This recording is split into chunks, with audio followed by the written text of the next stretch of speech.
Saya memberi pertanyaan kepada anak-anak Tuhan, orang-orang hebat di desa Trubus ini. Begini, sebutkan kepada saya satu hal yang sangat penting dalam hidup Kristen kita. Satu hal yang sangat penting dalam hidup perjalanan kita dalam iman bersama dengan Bapa di surga. Satu hal aja. Kalau ini tidak ada, maka semua kekristenan kita, perjalanan iman kita nggak akan ada arti. Apa itu? Siapa saja boleh jawab, silakan. Satu hal. Kasih, bukan. Percaya, bukan. Keselamatan, bukan. Ini mana pemain tamborin kok belum kelihatan masuk saya? Halo pemain tamborin, kemana kamu? Suruh mereka cepat masuk pemain tamborin. Gak usah Pak Gembala supaya anak-anak saya panggil. Gak apa-apa Pak Gembala sudah. Ganti baju. Oh iya. Kesetiaan, bukan. Kasih, kesetiaan, percaya, bukan. Keselamatan, bukan. Hidup kekal, kejauhan itu. Bukan. Apa itu ayo? Ya sekarang Pak Gembala ini keluar, jadi kemana? Tunggu ya, tunggu Bapak Gembala. Wih, mana? Oh baik. Oh ke belakang Bapak Gembala, kenapa? Saya kalau mengajar tidak ingin ada satupun yang kelewatan. Harus semuanya duduk dengan baik. Saya tunggu Pak Gembala. Dengan Pak, sudah balik Ibu? Enggak, sudah ke sana. Ibu Gembala enggak? Vel, kamu duduk. Pak Gembala sudah ke sana. Saya lihat di jalan samping. Nah, yang di bagian sound panggil lagi. Oke. Tunggu ya, sabar ya. Yang di rumah juga ikuti sabar. Ya Pak Gembala masuk dulu. Yang paling jauh siapa dari Jumat ini? Yang paling jauh dari mana? Pangkal Pinang, apa jauh tempat itu? Jadi kamu dari sana dekat kok. Yang Jumat ini yang paling jauh dari mana? Mana? Ke Pangkal Pinang juga. Ayo pemain tamborin cepat. Ditungguin. Jangan tempat dulu. Terima kasih Pak Gembala. Sudah, baik lengkap semuanya. Ayo kita belajar. Dari semua yang saudara nyatakan itu salah. Kok salah kenapa? Yang paling penting dalam hidup kita adalah hadirat Tuhan. Tuhan hadir. Maaf saya tanya. Orang rajin berdoa, orang rajin ke gereja, orang rajin baca Alkitab, pasti atau tidak Tuhan hadir di hidup orang itu. Loh pasti atau tidak? Jangan amin jawabannya salah. Pasti atau tidak? Tidak. Loh, kok gak percaya? Berapa banyak orang berdoa tidak merasakan Tuhan hadir? Berapa banyak orang baca Alkitab sampai ngantuk karena Tuhan tidak ada? Bahkan tidak sedikit orang melayani Tuhan tidak hadir di hidup orang itu. Alkitab pernah mencatat. Coba kita lihat 1 Samuel pasal yang ketiga ayat yang pertama. Ini hamba Tuhan hebat, luar biasa, namanya Imam Eli. Tapi Tuhan gak ada di hidupnya. Padahal setiap Sabat masih ada ibadah. Ada ibadah Sabat. Udah? Ada di layar? Belum? Bagian multimedia ada nggak? Saya tanya, tolong beritahu. Siapa namamu? Pak Gembala duduk aja, Pak Gembala nggak apa-apa. Pak Gembala duduk aja. Saya tanya langsung. Siapa namamu? Iya, ada berapa orang di situ? 3 atau 4. Ada nggak di layar? Saya tanya, jawab ada atau tidak? Loh yang jam kok jemaat saya tanya kamu. Nah itu ya, lihat ya. Kemana ini kamu kok 1 Samuel 4 3 ayat 1 Samuel 3 ayat 1. Tunggu ya, supaya adik-adik kita ini menunjukkan yang tepat. 1 Samuel 3 ayat 1. Nah, Samuel yang masih muda, terjemahnya salah. Samuel yang masih anak-anak. Ada yang pakai kita bahasa Mandarin atau bahasa Inggris? Ada enggak? Samuel yang masih anak-anak menjadi pelayan Yahweh di bawah pengawasan Eli. Perhatikan. Pada masa itu, terus baca. Pada masa itu terjadi apa? Baca. Nah, apa artinya firman Tuhan itu jarang? Padahal khotbah masih ada. Ayo, apa artinya jarang? Khotbah ada. Tiap Sabat Imam Eli masih khotbah. Artinya, maka itu catat. Walaupun hamba-hamba Tuhan khotbah pakai Alkitab, belum tentu itu firman Tuhan. Kok bisa? Mengkhotbahkan firman harus pakai Alkitab, tapi harus Roh Kudus yang menuntun dan menunjukkan. Bukan asal khotbah saja, ambil ayat ini, ambil ayat itu. Tidak. Jadi walaupun pelayanan tetap terjadi, belum tentu hadirat Tuhan itu ada. Dan penglihatan pun bagaimana? Tidak sering. Artinya tidak ada pewahyuan. Gini ya, supaya tahu perbedaannya.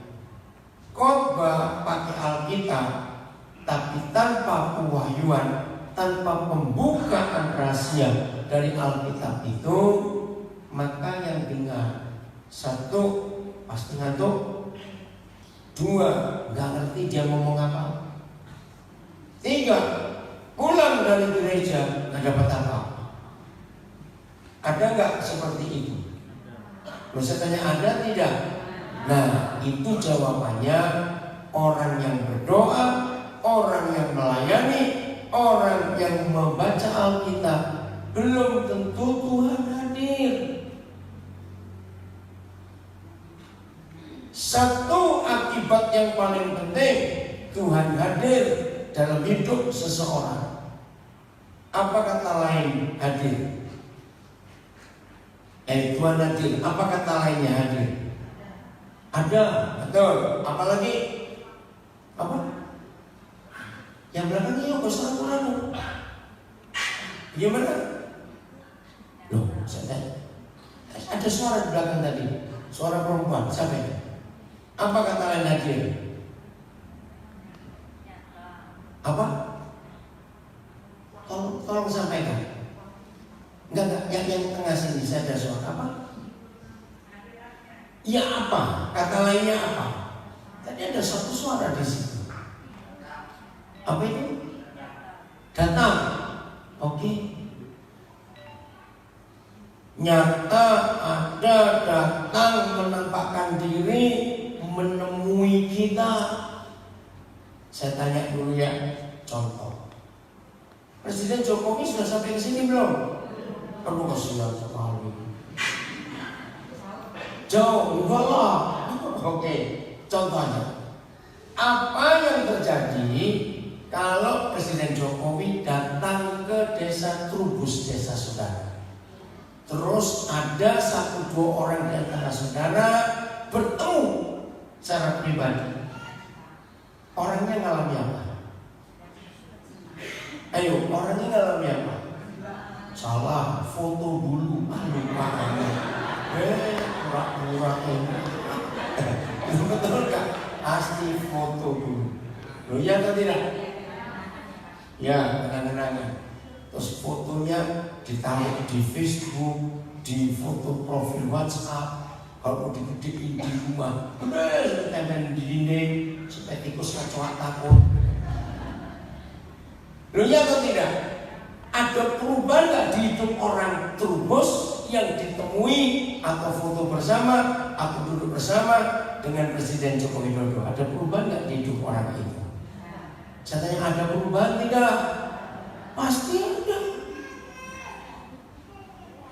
Nah, ini yang menandakan kalau Tuhan hadir di hidup kita, pasti ada perubahan. Katakan amin. Kekristenan tanpa perubahan hidup, maka kekristenan itu tidak bisa memuliakan Tuhan. Betul atau tidak? Tidak bisa memuliakan Tuhan. Nah, perubahan hidup kita karena Tuhan hadir. Ibu jangan keluar ya, Ibu berdiri di belakang Bapak. Kita lihat contoh perjanjian baru, Yohanes pasal 4. Ya, Yohanes pasal 4. Gak apa-apa Ibu di situ jangan keluar, supaya tetap dengar firman. Mulai ayat yang ke-2. Yohanes pasal 4 mulai ayat yang ke-2.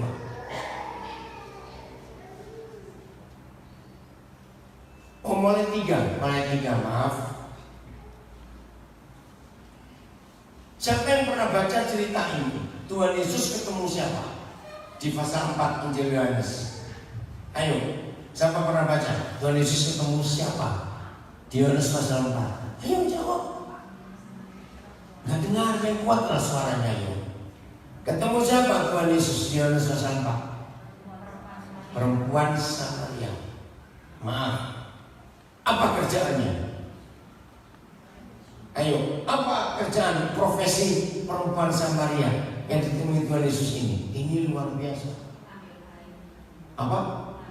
Ambil air. Bukan hari itu. Kerjaan rutin hari-hari. Ayo, yang lain jawab. Yang belakang. Ayo, gak usah ragu-ragu. Apa Ibu Gembala? Pelacur. Ini kisah luar biasa. Perhatikan ayat 3. Murid-murid Tuhan Yesus harus punya pengalaman yang luar biasa. Maaf saya tanya, biasanya kalau kita dengar ada pelacur, kita respect, kita hargai, atau kita cuekin, atau kita nggak anggap? Maaf, di umum. Ya, kita nggak anggap. Tapi lihat ayat 3. Yesus pun meninggalkan Yudea dan kembali lagi ke Galilea. Kita keluarkan kalimat ini. Apa yang terjadi dengan seseorang meninggalkan suatu tempat kembali lagi ke, itu artinya apa? Kembali lagi ke artinya apa? Kenapa? Peduli. Oke, tapi arti yang umum. Sudah pernah ke tempat itu. Ayo, balik lagi. Sudah pernah ke tempat itu, balik lagi. Coba lihat ayat 6. Jam berapa kejadian ini? Ayat 6. Ayo, adik, mana? Jam berapa? 12. Tidak semua kita pernah ke Israel. Di situ terdapat sumur Yakub. Yesus sangat letih oleh perjalanan. Karena itu ia duduk di pinggir sumur itu.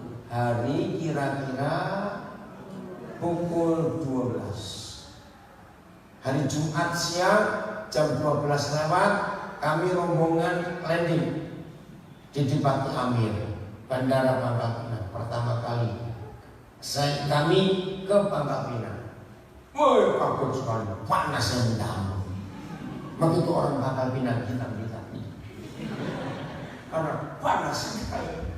Nah, jam 12 siang Yesus dari mana tadi? Coba ayat 3. Dari Yudea kembali lagi ke Galilea. Tidak semua kita pernah Israel, tapi kita tahu daerah ini hutan lebat atau padang gurun tandus? Ayo jawab. Daerah itu padang gurun tandus atau hutan? Tidak ada pohon satupun. Ada warung es? Ditanya ada warung es? Ya jawab kalau ada, udah nggak ada di luar ditanya. Tuhan Yesus punya mobil? Naik motor? Jalan kaki. Kembali lagi ke. Kira-kira kalau saudara dapat perintah dari Pak Gembala, jalan kaki, Alia dari Trubus jalan kaki ke Pangkal Pinang siang-siang, jawabnya apa? Ih, nggak mau, nggak taat itu namanya. Saudara, kalau ayat 3 lagi nih, ayat 3, kalau ada kata satu ini, ayat 3, ia pun meninggalkan Yudea dan kembali lagi ke Galilea. Kira-kira ada yang nyuruh nggak? Ada yang menyuruh nggak? Kenapa sudah dari Yudea balik lagi ke Galilea? Ada yang nyuruh tidak? Loh, saya tanya jawab. Ada yang menyuruh tidak? Ada. Enggak bagaimana? Nah kalau nggak ngapain balik lagi? Ini orang-orang Trubus ini susah diajar. Diajar baik-baik. Ulangi lagi. Yesus pun meninggalkan Yudea dan kembali lagi ke Galilea. Saya tanya, ada yang nyuruh tidak? Kenapa balik lagi? Nah, kenapa tadi salah jawab? Bilang tidak. Awas. Nah, maka itu rekan-rekan pendeta, kalau khotbah jadikan sebenarnya itu seperti yang sekolah minggu, supaya gampang dimengerti firman itu. Setuju? Kalau mau buat teologi yang susah-susah, berat-berat lagi. Yang sederhana. Panas jam 12, tidak ada warung es, tidak ada mobil, jalan kaki di padang pasir. Yesus meninggalkan Yudea dan kembali lagi ke Galilea. Renungkan, hanya untuk satu orang Bapa di surga minta Yesus kembali. Sebagai manusia kita bisa berkata, tunggu Tuhan agak sore. Bisa nggak ngomong begitu? Bisa tanya kok bisa tidak? Bisa. Atau besoklah pagi-pagi supaya nggak panas. Bisa. Tapi Tuhan Yesus taat kepada Bapa di surga yang menyuruh dia kembali lagi ke Galilea. Tujuannya bukan ke Galilea, tempat. Bukan ke Galilea, tujuannya cuma suruh putar balik lagi. Tempat. Nah, ini kata penting. Yesus harus melintasi daerah Samaria. Nanti di rumah lihat peta di belakang Alkitab, yang masih baca Alkitab buku ya, bukan di handphone, itu ada peta. Dari Yudea ke Galilea, kalau harus lewat Samaria, itu putar jauh. Sebentar, karena saya ini pertama kali ke Pangkal Pinang, jadi orientasi masih belum. Tapi anak saya Jeremy dapat orientasinya. Sampai hitam ini bingung, kok langsung tahu. Nah, saya nggak tahu. Kemarin saya cuma dapat tahu kalau dari Muntok ya, bacanya Muntok atau Muntok orang sih? Mentok. Ada tulisannya? Nah, kenapa kok beda? Kayak orang Perancis aja. Tulisannya Muntok kok dibaca Mentok. Ini yang salah siapa? Saya tidak tahu. Oke, kemarin waktu Pangkal Pinang malam pertama hari Jumat saya tanya. Jadi kalau dari Mentok mau ke Tobuali itu lewat Pangkal Pinang, betul tidak? Nah, tadi setelah saya tahu dari Pangkal Pinang ke Koba. Salah ngomong lagi Koba. Koba. Kayak nama Jepang, Kobe. Hebat nih orang. Nah, baru tahu. Terus dari Koba ke Trubus. Dengerin. Bagaimana pendapat orang kalau dari mentok mau ke Tobuali tapi putar apa Koba? Koba.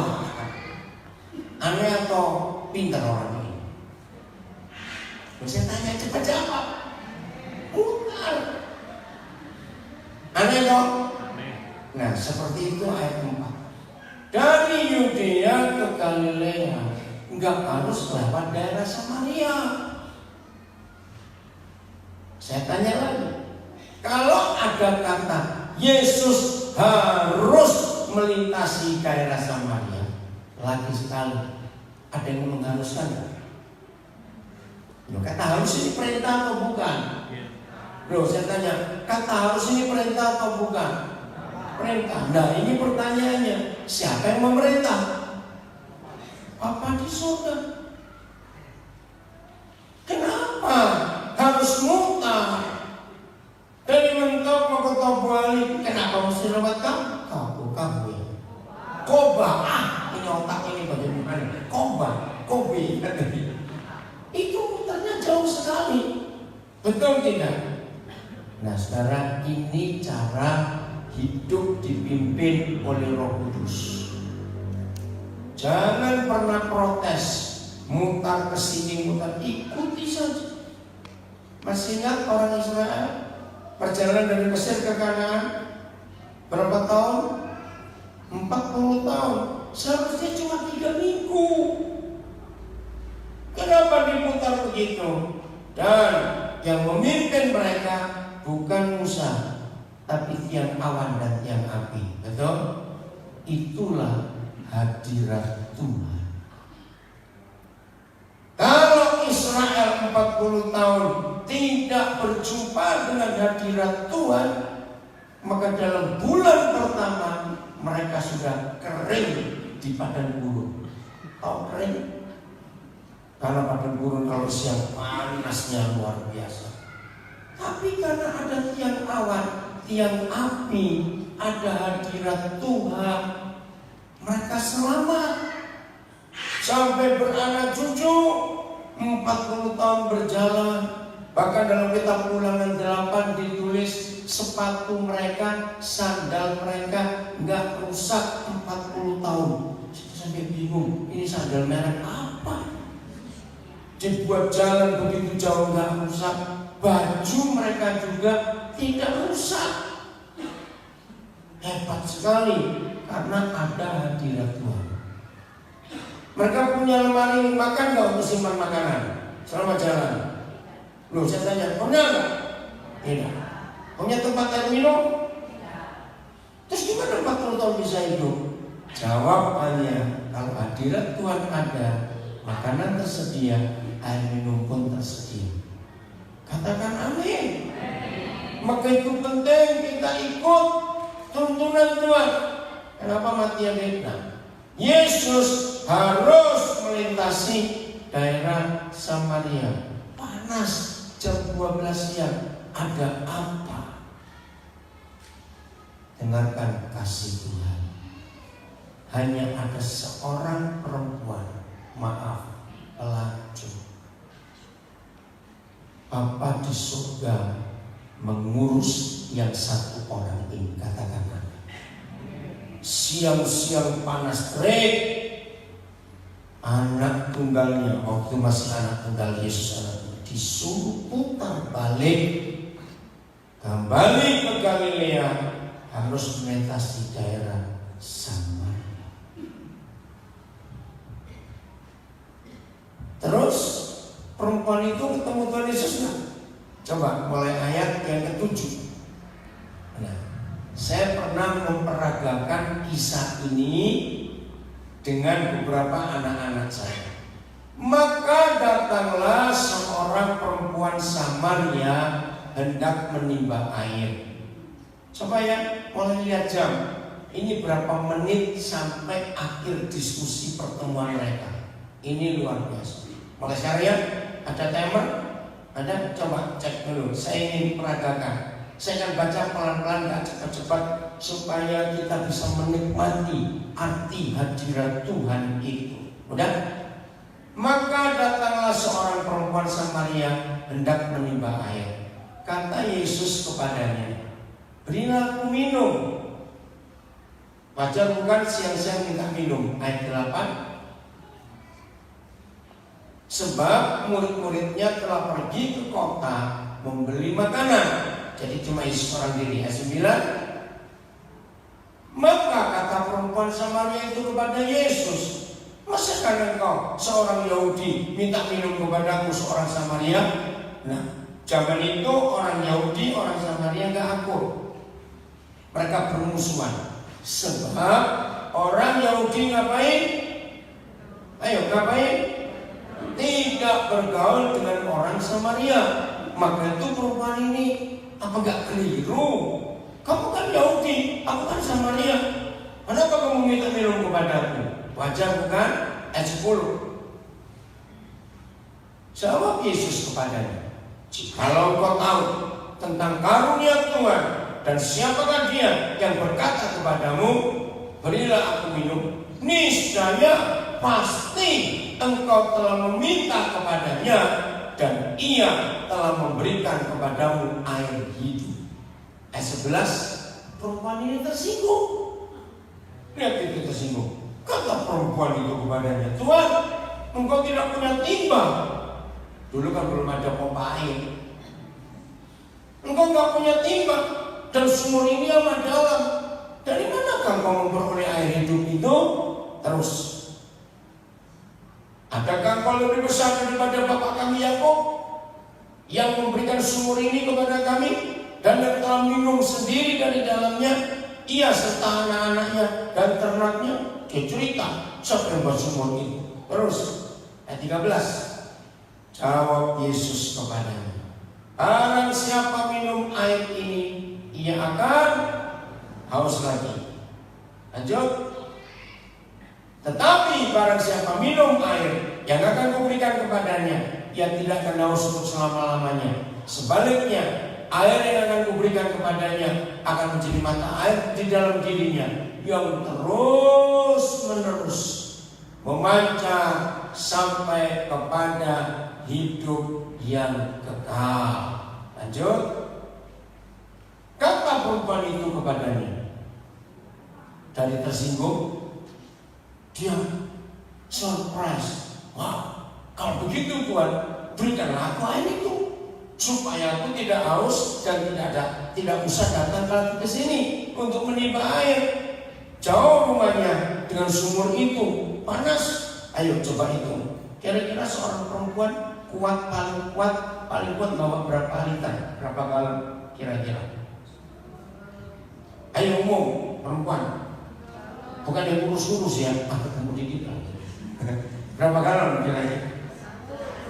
1 galon. Bayangkan kalau dia dapat air yang Yesus beri, dia nggak perlu repot-repot. Wajar nggak perempuan itu minta? Ayat 16.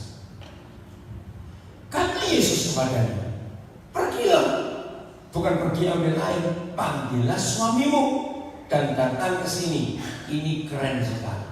Coba pakai logika. Nyambung nggak? Ada hubungan tidak? Ada korelasi nggak? Ada koneksi nggak antara air dengan suami? Ayo coba jawab. Nggak ada. Tapi kenapa dia ngomong suami? Kan mintanya air. Ternyata ini masalahnya. Ayat 17.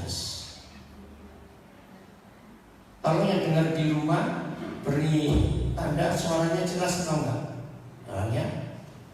Kata perempuan itu tegas ngomong, aku tidak mempunyai suami. Kata Yesus kepadanya, tepat katamu, betul katamu, bahwa engkau tidak mempunyai suami. Terus, sebab engkau sudah pernah, saya tambahkan katanya, mempunyai 5 suami. Wih, keren. Dan yang ada sekarang padamu yang keberapa laki-lakinya? Yang suamimu. Dalam hal ini engkau berkata benar. Maaf, jangan mikir macam-macam. Lalu apa kerjaan perempuan ini kalau koleksinya laki-laki? Ketika katanya, jadi apa kerjaannya? Kita bayangkan saudara, seorang yang di mata masyarakat nggak ada harganya, tapi di mata Papa di surga jiwanya berharga. Katakan amin. Sampai Tuhan Yesus disuruh putar kembali, balik Yesus ke Galilea, tapi harus melewati Samaria karena ada satu orang yang berharga, yang di mata umum nggak ada. 19. Kata perempuan itu kepadanya, Tuhan, nyata sekarang padaku bahwa engkau seorang nabi. Terus, nenek moyang kami menyembah di atas gunung ini, tetapi kamu orang Yahudi katakan bahwa Yerusalemlah tempat orang menyembah. Ayo lanjut, cepat. Kata Yesus kepadanya, percayalah kepadaku wahai perempuan, saatnya akan tiba bahwa kamu akan menyembah Bapa, menyembah Tuhan, bukan di gunung Samaria, juga bukan di gunung Yerusalem. Maka itu jangan sibuk tentang gereja. Tuhan gak ada di satu tempat, Dia ada di mana-mana. Amin. Terus ayat 23. Ayo. 22, maaf. Kamu menyembah apa yang tidak kamu kenal. Kami orang Yahudi menyembah apa yang kami kenal, sebab keselamatan datang dari bangsa Yahudi. Lanjut. Tetapi saatnya akan datang dan sudah tiba sekarang bahwa penyembah-penyembah benar akan menyembah Bapa dalam roh dan kebenaran. Saya akan ganti. Kata menyembah itu artinya hidup dengan Tuhan. Coba kembali ayat 22. Ya, saya akan ganti spesial kamu mengerti. Ayat 22. 22 deh. Ya. Kamu hidup dengan sesuatu yang kamu tidak kenal. Kami hidup dengan Tuhan yang kami kenal, sebab keselamatan datang dari bangsa Yahudi. 23.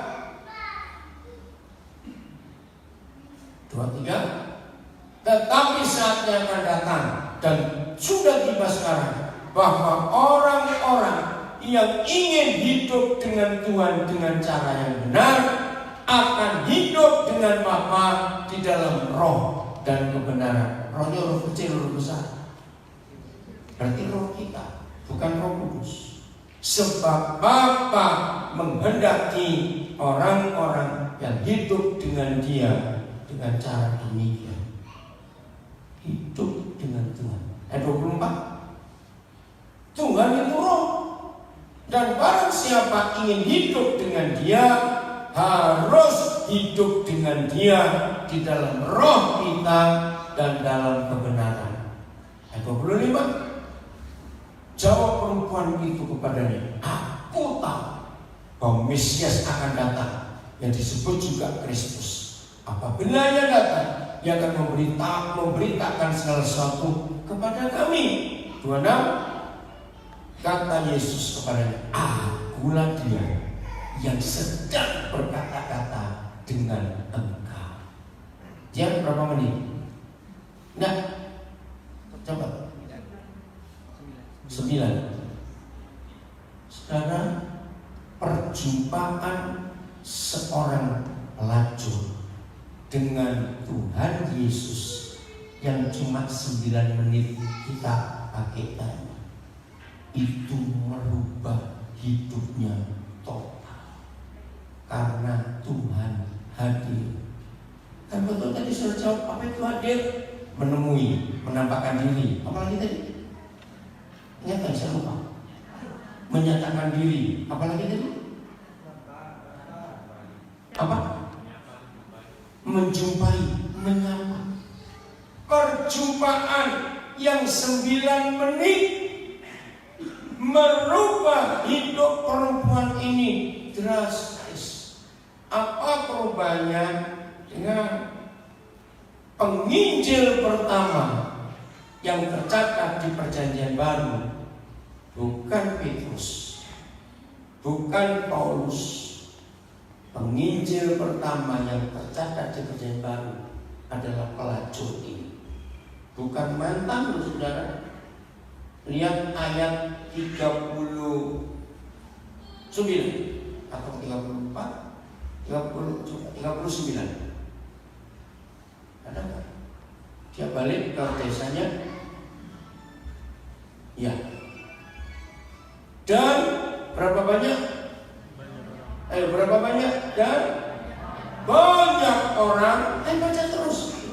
Orang Samaria dari desanya itu telah, baca, menjadi percaya kepada Tuhan Yesus karena perkataan perempuan itu yang bersaksi. Ia mengatakan kepadaku segala sesuatu yang telah kuperbuat. Ini bukti nyata di dalam Alkitab. Hanya 9 menit berjumpa dengan Tuhan Yesus, hadirat Tuhan nyata di hidup pelacur ini, dia langsung jadi penginjil hebat. Kok gak amin sih diam semua ini? Enggak, kalau saudara mau dengar saya pulang aja. Untuk apa? Mengajar, enggak mau mengerti. Awas. Hebat enggak? Nah, berapa menit jumpa Yesus? 9 menit. Itu lama atau sebentar? Sebentar. Hidupnya berubah. Maaf ya, maaf. Waktu dia berangkat dari rumah ke sumur itu, apa status dan profesinya? Pelacur. Setelah dia jumpa Yesus dan balik pulang ke rumah, orang-orang tetangga-tetangganya masih menganggap dia apa? Pelacur. Cuma berapa pelacur sebentar kok. Maaf. Logikanya, kalau saudara jadi tetangganya perempuan ini, percaya nggak dengan kata-katanya? Enggak. Ngapain kamu pelacur? Enggak, maaf. Tapi Alkitab menulis. Bagaimana tetangga-tetangganya? Ayo, percaya kepada Tuhan Yesus karena perkataan perempuan itu. Jadi saudara setuju kalau saya ngomong satu hal penting dalam hidup kita sebagai murid Yesus, yaitu apa tadi? Tuhan hadir, Tuhan menemui kita, Tuhan menyapa kita, Tuhan menampakkan diri kepada kita. Ini penting. Maka itu saya beri contoh tentang Imam Eli yang tiap Sabat masih khotbah, tapi Tuhan tidak hadir. Karena zaman itu firman Yahweh jarang dan pewahyuan tidak ada, bisa khotbah. Mengerti? Ada banyak orang rajin doa puasa, tapi motivasinya lain, ingin dapat mujizat. Bukan begitu. Tuhan hadir. Masih ingat kisah Musa? Umur berapa dia dibuang, dihukum oleh kakeknya, yaitu Raja Firaun, di padang gurun? Musa umur berapa? Ayo, Musa umur berapa waktu dibuang di padang gurun? 40 tahun. Betul? 40 tahun. 40 tahun yang kedua, Musa nggak ngapa-ngapain, cuma jadi gembala kambing domba mertuanya. Tapi suatu hari, ingat, Tuhan hadir di hidup Musa. Lewat apa? Ayo, lewat apa? Api yang menyala di sebuah semak, tapi semaknya nggak kebakar. Itu Tuhan hadir. Hari itu Musa berubah tidak? Jawab, Musa berubah tidak? Berubah. Ini yang penting dalam hidup kita. Percuma rajin ke gereja, rajin ikut pelajaran Alkitab, rajin doa pagi, rajin doa malam, rajin doa puasa, rajin baca Alkitab, rajin melayani. Kalau Tuhan tidak hadir, semuanya sia-sia. Maaf, saya harus ngomong, belum tentu yang lulusan sekolah Alkitab seberani penginjil pertama di dunia ini. Iya atau tidak? Iya. Berani bersaksi tentang siapa Yesus, sampai orang-orang Samaria banyak yang percaya Tuhan Yesus. Ini luar biasa. Maka itu saya kembali beri contoh.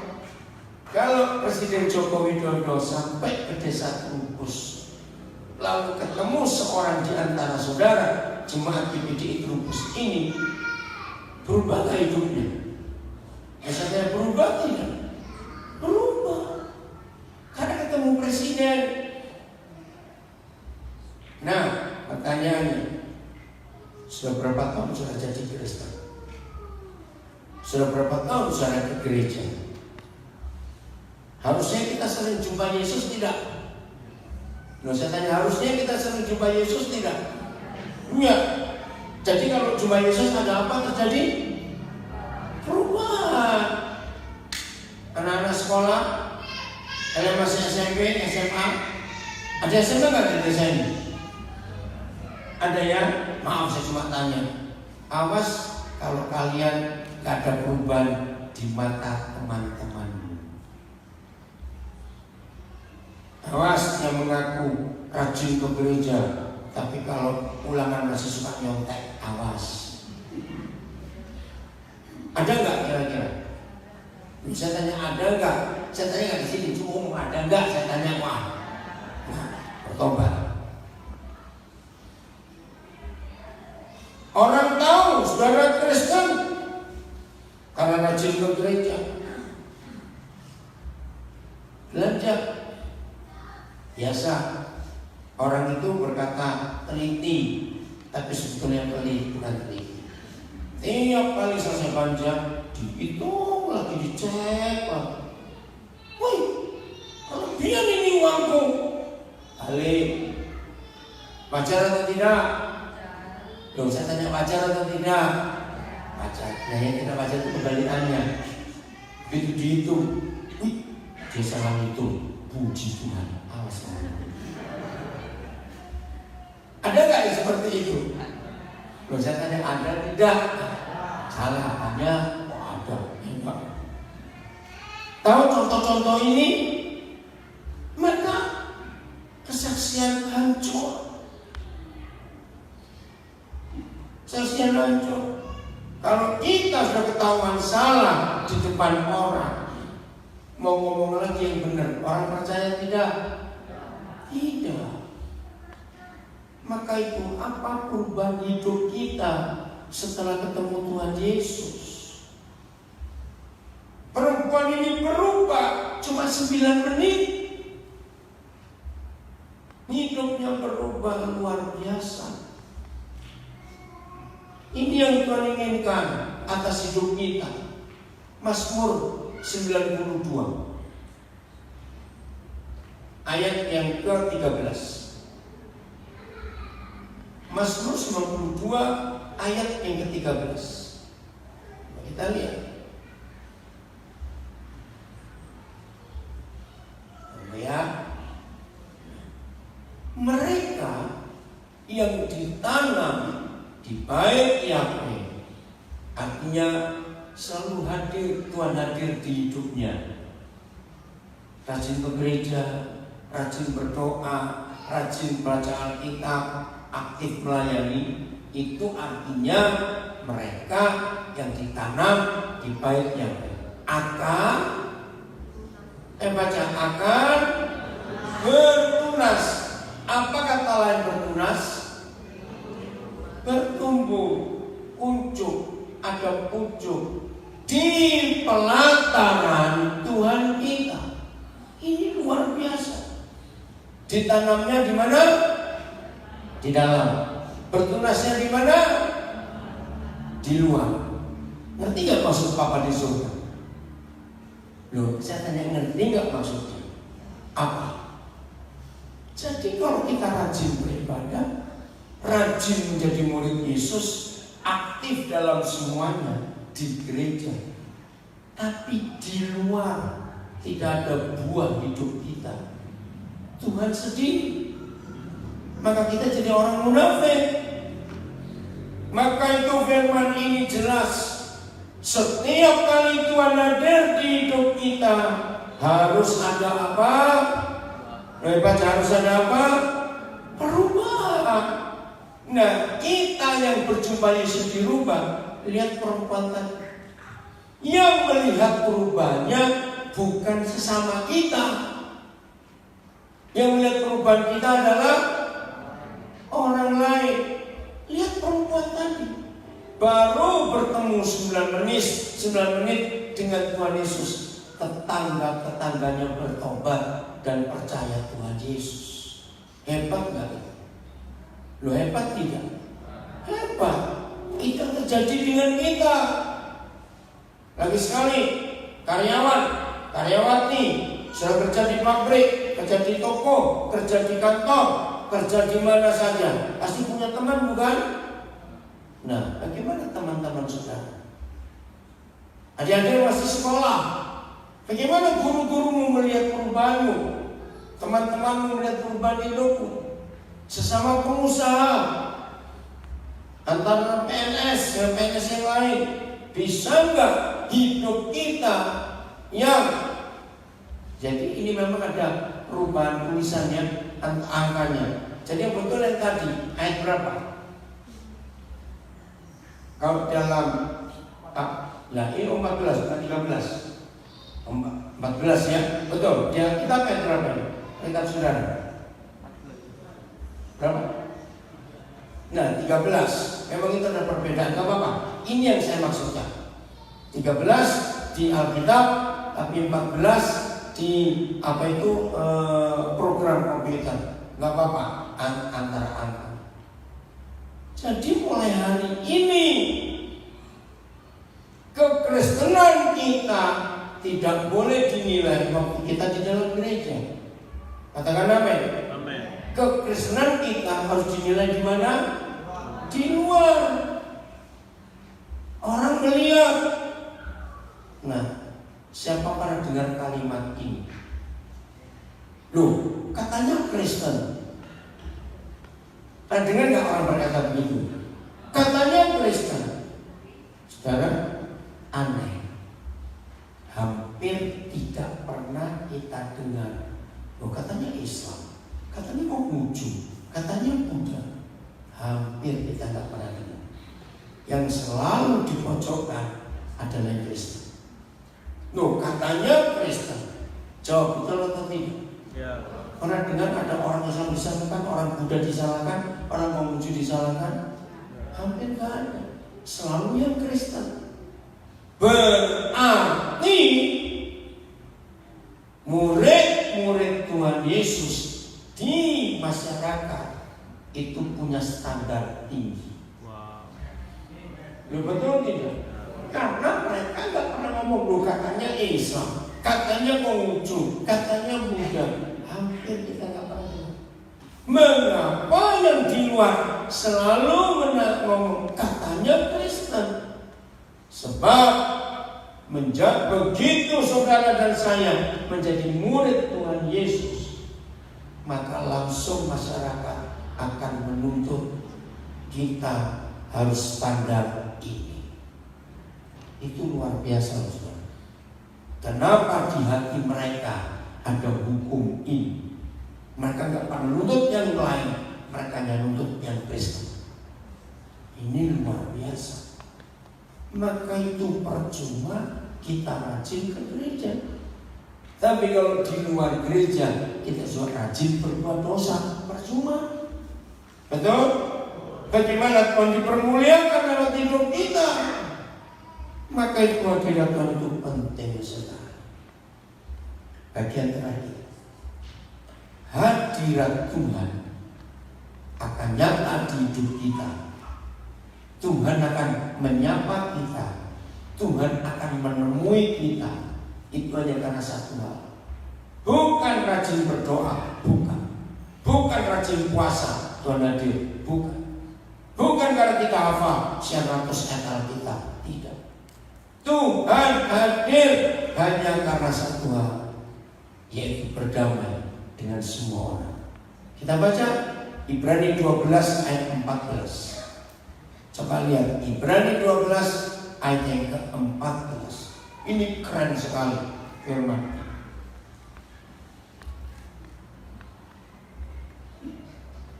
Ibrani 12 ayat 14.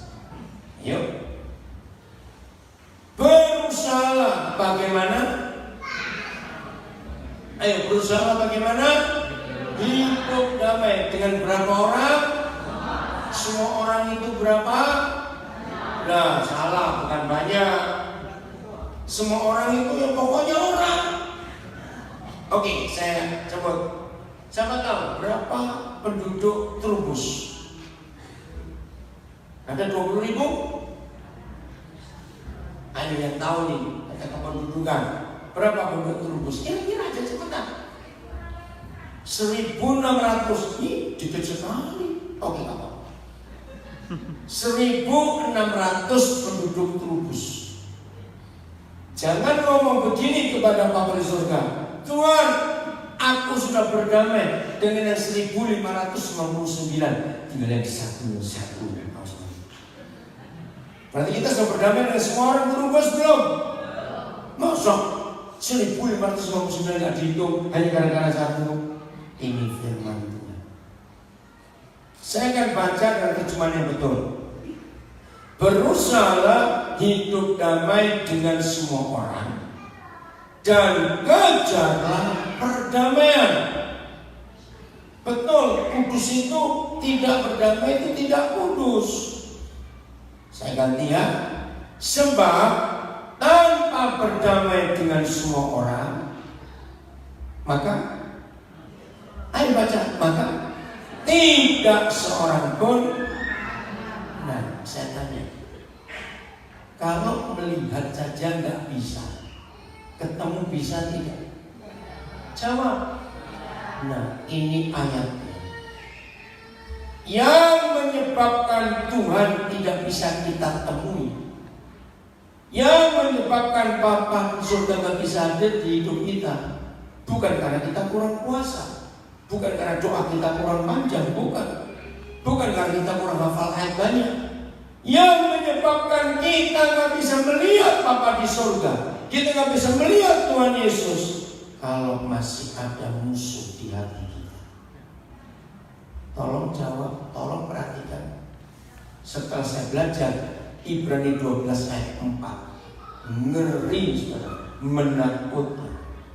Ternyata setan-setan, iblis sudah sangat berhasil membuat hidup banyak pendeta, pelayan Tuhan, hamba Tuhan, orang Kristen.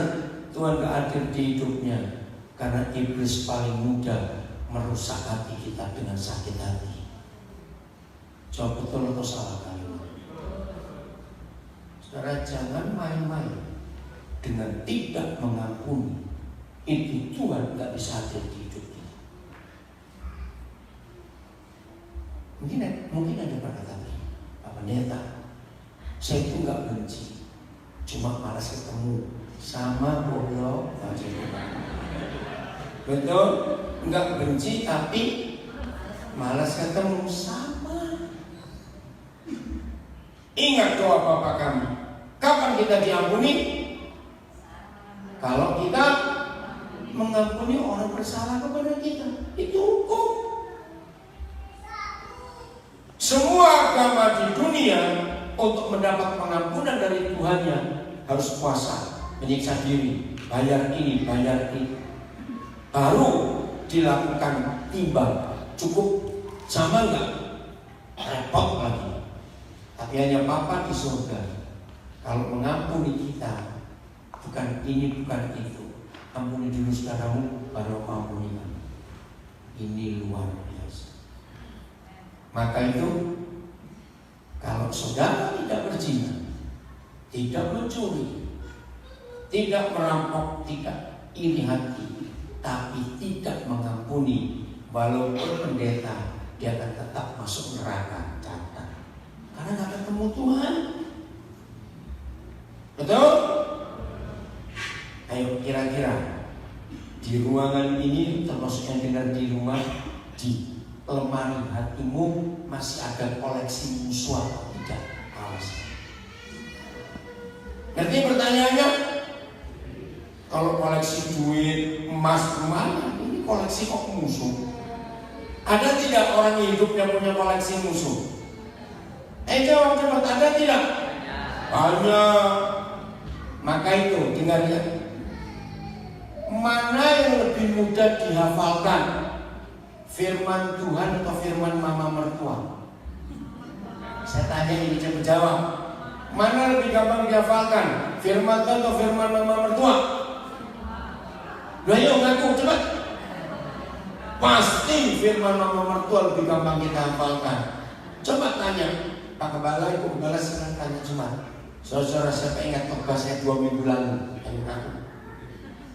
Ada ingat tidak?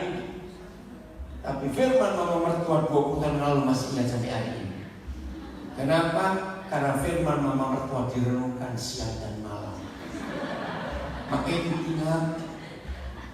Betul itu Yosua 1 ayat 8. Perkatakan kitab Taurat ini dan renungkan siang dan malam. Itu.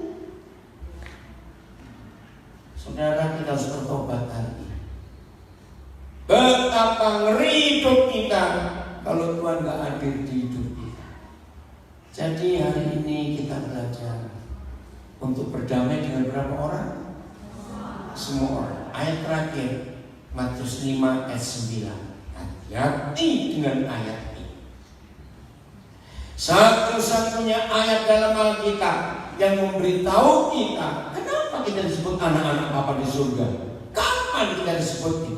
Bukan waktu kita dibaptis, bukan waktu kita ganti nama, bukan kita hafal Alkitab, rajin puasa. Tidak. Inilah satu-satunya ayat dalam seluruh Alkitab yang memberitahukan kita mengapa kita disebut anak-anak Bapa di surga. Baca sama-sama. 1, 2, 3. Berbahagialah orang yang membawa damai. Artinya nggak punya musuh. Karena orang yang membawa damai itu akan. Nah ini. Maka itu setan sangat berhasil membatalkan status kita sebagai anak-anak Bapa di surga. Bukan karena kita tidak ke gereja, bukan karena tidak memberi persembahan, bukan tidak ikut doa puasa, doa pagi.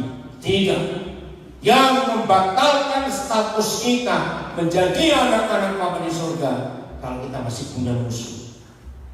Renungkan firman. Aduh, terus gimana ini? Musuhku banyak. Ya bertobat, itu aja. Saya nggak tanya mau atau tidak mau.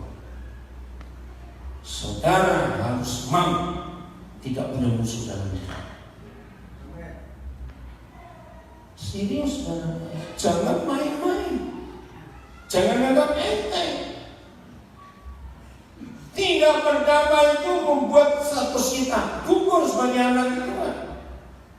Kira-kira di gereja banyak nggak yang bukan anak Tuhan? Kalau sudah lihat ayat ini, banyak tidak? Nah, hari ini bertobat. Simpan firman ini, Tuhan memberkati saudara semuanya. Tepuk tangan buat diri sendiri.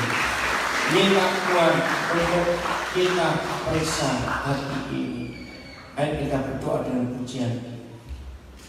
Selidiki aku, lihat hatiku, apakah ku sungguh mengasihimu, Yesus, Kau yang Maha Tahu dan menilai hidupku, tak ada yang tersembunyi bagimu. Maaf nadanya dulu, saya salah. Selidiki aku, lihat hatiku, apakah ku sungguh mengasihimu. Yesus, Kau yang Maha Tahu dan menilai hidupku, tak ada yang tersembunyi bagimu. Lalu lihat kebaikanku yang tak pernah habis di hidupku. Berjuang sampai akhirnya Kau dapati aku tetap setia. Saudara, kita tidak sekedar menyanyi, tapi ini doa. Berbahagialah kita kalau kita mengizinkan Tuhan menyelidiki hati kita. Karena apa? Pasti kita sudah lupa siapa yang masih kita belum ampun sejak kita masih kecil, menjadi remaja, SD, SMP, masuk kuliah, sampai kita menikah. Ribuan orang sudah kita pernah temui di hidup kita. Pasti ada yang pernah menyakiti kita lupa. Maka itu doa ini luar biasa, selidiki aku Tuhan. Periksa hatiku. Masih adakah yang aku belum ampuni? Bahaya saudara. Status kita gugur sebagai anak Tuhan karena kita tidak berdamai. Mari kita doa dengan serius, semua tangan letakkan di dada. Selidiki aku. Nanti saya serahkan pada Ibu Gembala. Berdoa untuk kita semua. Saya tahu di dalam gereja ini ada yang masih sakit hati, ada yang tersinggung, tidak mau mengampuni, bahkan ada yang tidak mau ke gereja. Kasihan, berarti masih punya musuh. Tuhan gak bisa kita temui, Dia gak bisa menemui kita. Semua letakkan tangan di dada kita. Selidiki aku Ibu Gembala, lihat hati